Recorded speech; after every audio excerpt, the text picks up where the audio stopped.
Selling your house? Thornton's Property. Experienced local staff that deliver the best results. Proud sponsors of Saints TV.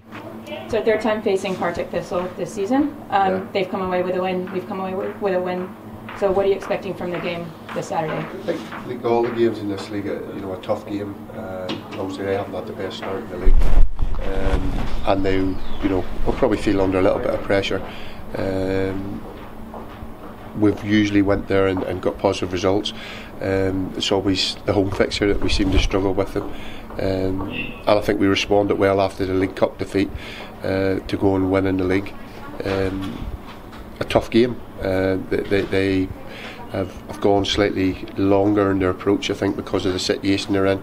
So we'll be expecting, a response from them and a high energy response from them.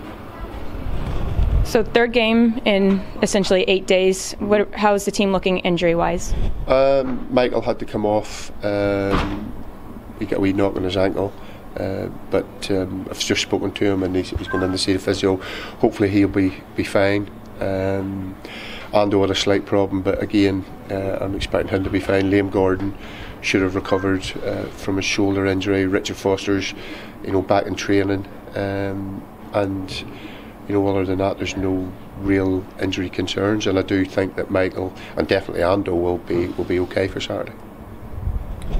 So the team created a lot of chances this Tuesday. Do you think we were unlucky to not come away with 3 points? I think over the piece we probably just about edged the game. We had, I think 13 or 14 shots, which isn't a bad return.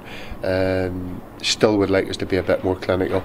And there's a couple of great balls across the box. I think Joe just misses out and getting on one at the back post from a free kick. So just in front of goal at the minute, we're having one of them wee periods where we're trying hard enough, but we've just lacked that bit of composure and that bit of quality. Aaron's got a great chance, and probably if he takes a touch, it probably makes it an even easier chance. But he's rushed it, and that was probably that along with Peyton's was probably the best chances in the game. So Xander Clark came back into the squad on Tuesday, and so what's it like as a manager having such two quality keepers in the squad, and is it difficult for you to decide between them? Yeah, it is difficult to decide between them, but having two quality keepers is a great thing. That doesn't bother me, and I'm not afraid to make tough decisions. And it is, when you look at it and analyse it, it's harsh on Alan to be left out, but I just felt that we needed a different voice.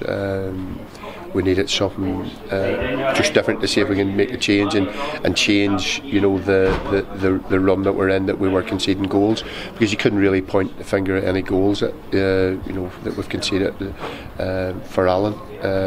So it's a tough decision in Alan, but when you have two close keepers, or two keepers that are so close together in terms of ability, sometimes tough decisions have to be made. Okay. And Joe Shaughnessy, new captain, how do you think he did on Tuesday, and what was your reasoning behind choosing him? Well, as I said earlier in the week, Stephen, and in his own admission, hasn't had the best of starts, and I felt maybe I'll just relieve him of the pressure of that, and because there's a lot of things that the captain does during the week and stuff, so I thought I would take that off him and just let him concentrate on his football. And Joe, to me, was always going to be a natural successor. It just happened a little bit quicker because I've made that decision with Ando, and I'm more than happy that Joe's the captain. Stephen fully understands it, and I think Stephen was almost back to his best on Tuesday night. I thought that was his best game of the season, so hopefully that'll help him, and hopefully he can grow in confidence, because he will be a leader on the pitch, irrespective of having an armband or not. Well, thank you very much. Cheers.